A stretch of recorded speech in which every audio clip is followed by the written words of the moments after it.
Community ব্যাংকে যাবেন, police community ব্যাংকে যাবেন, পুলিশ কমিউনিটি ব্যাংকে আমি চাকরিরত 3 বছর, অথচ এখনো ওই ব্যাংকের মালিক আমি। 32,000 টাকার শেয়ার আছে আমার। বিগত সরকারের আমলে চাকরিচ্যুত 2200 পুলিশ সদস্যের চাকরি পুনর্বহালের দাবি জানিয়েছে ভিকটিম পুলিশ পরিবার।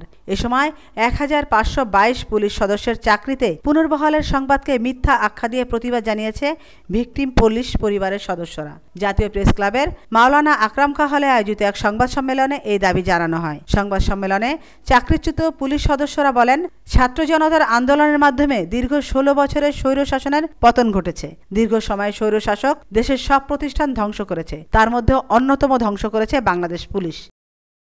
আমেনা ইসলাম, আজকের সংবাদ।